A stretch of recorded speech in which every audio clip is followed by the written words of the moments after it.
Hello po, ito po ay for sale po itong mga 1.2 hectares.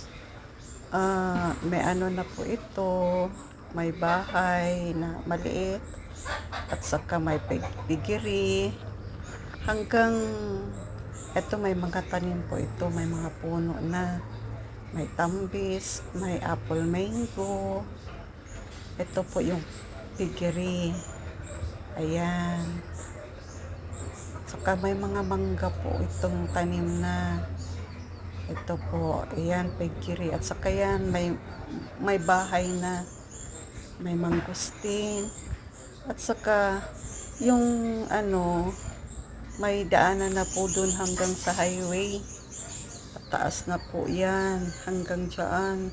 Hanggang sa may dulo doon po, sa may bahay.